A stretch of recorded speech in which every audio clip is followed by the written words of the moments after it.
my channel. My name is meribahMUA.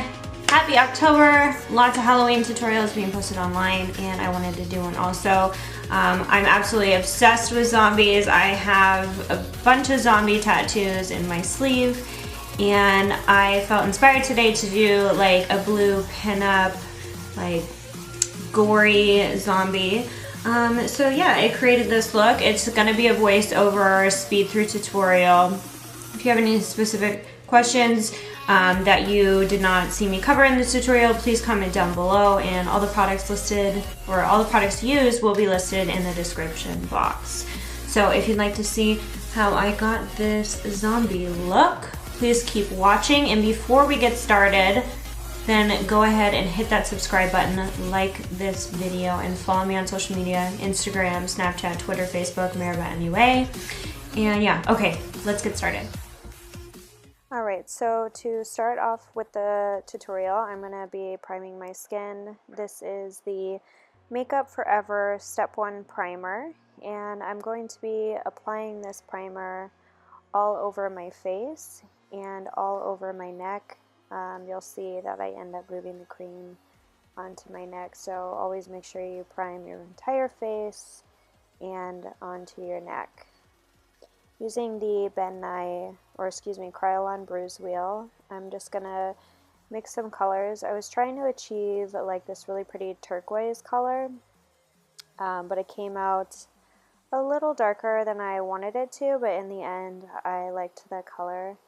But if you want to try and build this up to a turquoise color, you'd probably just have to add a little more green than I did. And you're just going to apply this all over the face and down onto your neck. Then you want to go ahead and set the cream with a translucent powder. I use the RCMA No Color powder. And then for like contour, I'm using the Androgyny Jeffree Star palette with that really pretty green shade. I'm going to contour my face just like I was doing a normal beauty tutorial, and I did do some neck contouring. I'm using the Spectrum brushes as normal, and here I am contouring my nose and under my lip and under my eyes. Next for brows, I wanted to do a darker brow, so I'm just brushing the brow hairs up like I normally would for any other glam tutorial. And I tried to use this like Makeup Forever black eyeliner pencil, and I really didn't like the texture, so I ended up going over this eyebrow with this dark blue in the Kryolan Bruise wheel, and it made it look a little better up close. And then I'm going to take this other blue shade in the Jeffree Star palette and pack that into the crease. Next, we're using the Subculture palette by Anastasia, Beverly Hills, and I'm taking that green shade underneath the eye. And then going in with a single MAC Cosmetics eyeshadow. This is a shimmery one. I'm putting that on top of the lid and in the corner. And then I also found this other pretty blue shadow that I'm using to highlight. So you want to just highlight any areas that you normally would highlight, and then I highlighted my neck.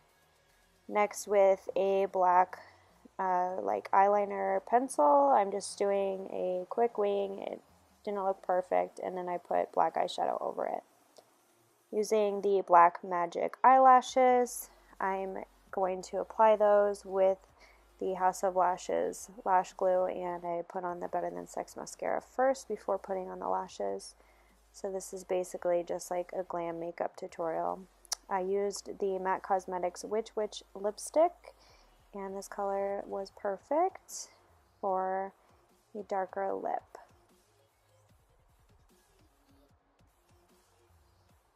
So next we're going to set the entire face just like you normally would. So you can basically use any colors that you want, pink, green, whatever, for this. And then going into the special effects part, we're going to take the Beverly liquid latex, and I'm just using the end of my brush, and I'm applying this anywhere that I wanted some extra skin to create some texture. Normally you can apply like cotton down first with some spirit gum before applying latex. I just applied it directly to the skin because I didn't really care about having super texture. So now I'm just blow drying this with a hair dryer, and I blow dried it on high with cool air to help the latex set quicker. If you have a lot of extra time, you could just let it dry naturally, but it's going to take twice as long. So you just want to run the blow dryer over the latex, and you can kind of touch it and make sure that it's drying before applying the next layer. And I would not recommend drying it on high heat or heat. Use a cool setting. You don't want to hurt your skin, and you don't want to melt the latex. You want it to dry. So you can see I'm just kind of dabbing it. It gives it texture in between, and also it's checking if I can apply a second coat. So then I go over again with another coat of the Ben Nye latex, and you're going to see me dry again. And then I was just kind of playing with the edges, trying to get them to crinkle a little bit, which is bad and good. You want to get some texture, but also you want to be careful about the edges of the latex lifting, and then you have to glue them back down. So you can see I'm kind of pulling on it to give it more texture. Next, I'm just packing in to this latex, trying to see where I can move some of it to create some ridges for some like gashes to where you can like deposit the fake blood. I like doing this because I think it makes it look more like torn skin, and it's also a place that can hold more fake blood, so it looks like it's actually oozing out of the skin versus just sitting on top. So I will just be moving this latex around.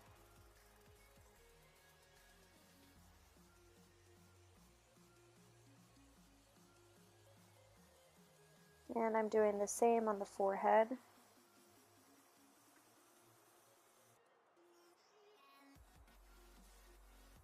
And then I'm just taking a little bit more latex around the mouth because the edge did lift really bad around the mouth, so I just wanted to kind of put that edge back down so that way it looked more seamless on the mouth. Anytime you're doing latex or prosthetic pieces, you always want to make sure the edges blend into the skin to avoid it looking fake.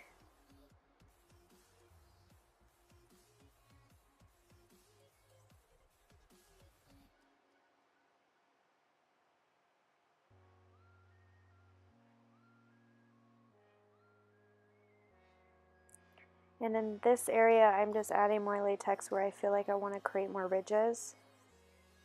And also, I just like to mention, if you live in Arizona, you can purchase all of these special effects, color wheels, latex, fake blood, at Mardi Gras in Scottsdale, Arizona. It's off of McDonald and Granite Reef. And it's pretty affordable for the large size items. It's about $20 for smaller size items. You can go down to like $6 and just get a few ounces of this stuff if you just want to use it for one time. But if you buy the big jars, it can last you, and it doesn't really expire as long as you take care of it and keep it sealed so it doesn't dry out. Yeah, anywhere else you can order this stuff online if you want to. Ben Nye, Kryolan, Mayron, those are my favorite special effects dealers. Here I'm just blow drying this again, making sure that it's set down really well, and you can see the latex is changing colors.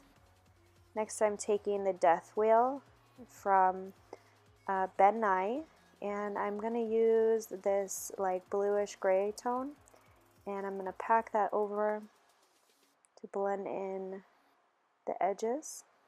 It was a little stiff, so I took some argan oil and I blended that in with the pigment, and it made it more liquidy, so that way I had an easier time building it across the piece. So now I'm just taking this spatula tool and I'm moving the latex where I know it's chunkier, and I'm just kind of poking through and pulling the latex.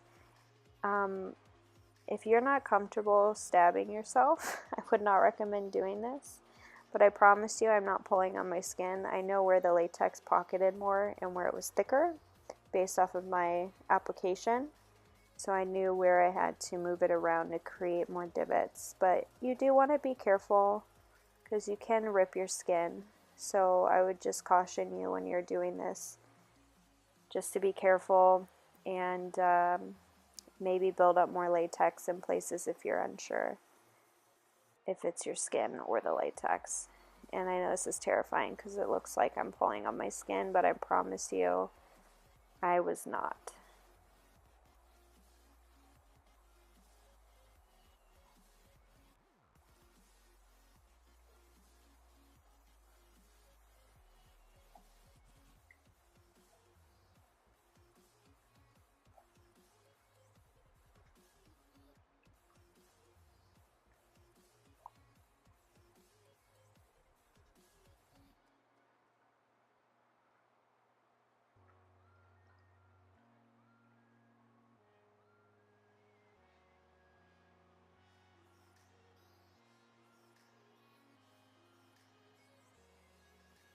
And here you can see around the mouth, I ripped the edge again, but it's not a huge deal because you can just go back in with color and fake blood and tear pieces and put them back.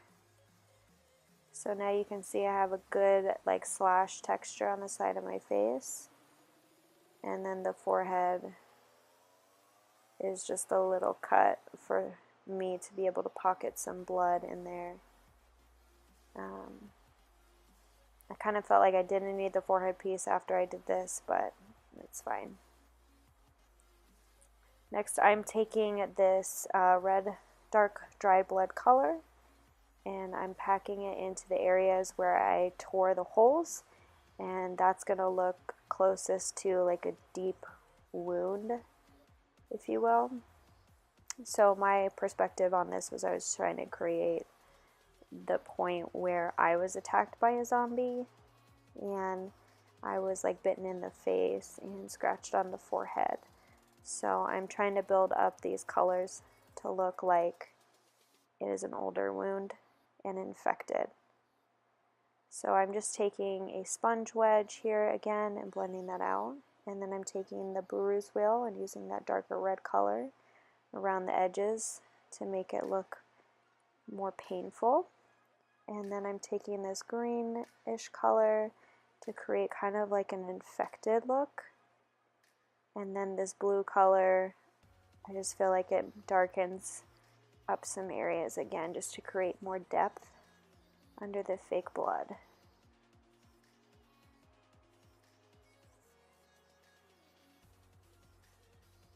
Thought the blue was kind of pointless after a while. It didn't really want to blend out as well, but it still added some depth.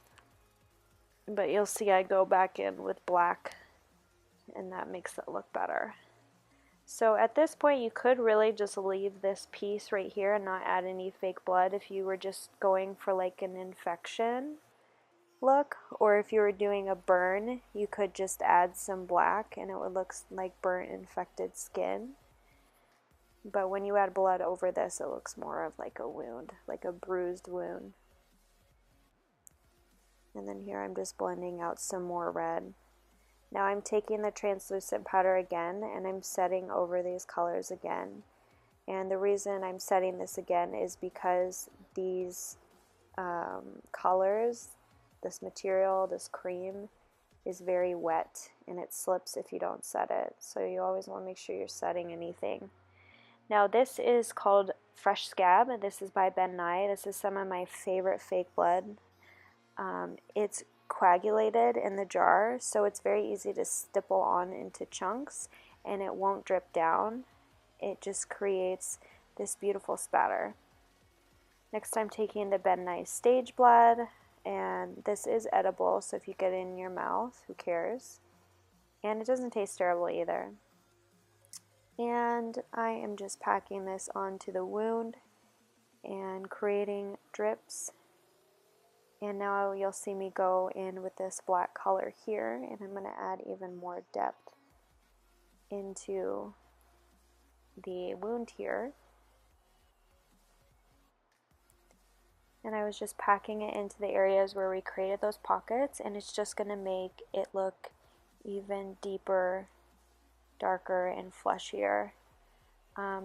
Anytime you have a lot of blood dripping out, like in a normal wound, it's very, very, very dark red. So adding black creates that like freshly cut wound and makes the blood look even darker. So I always think darker blood looks more real on camera versus lighter blood. And it looks more scary. Next, I'm going to take the Milani setting spray, and I'm going to set my entire face again, especially if you're going out with this, you don't want it to fall or move anyway. Alright you guys, that completes the final look of this gory zombie blue glam beauty, zombie pinup, whatever the fuck you want to call this. This is the final look. I'm really happy with how it turned out. It's been a while since I've done like a special effects look, so I was a little rusty in trying to figure out how to do the colors on top of the blue, but I think it came out really cool. It looks very juicy and fresh, with a little bit of texture within the latex. So I really want to get into molding and special effects more, but I think that's something that I'm going to have to practice and then, you know, film something. But yeah, so please subscribe to my channel and check out my other tutorials if you want to see other glam looks instead of something Halloween. It should be listed over here somewhere. And please don't forget to subscribe to my channel. It's meribahMUA on Snapchat, Twitter, Facebook, and Instagram. I think I said that. Yeah, so hit that subscribe button, like, comment down below, and yeah, I will see you guys in the next tutorial. Bye.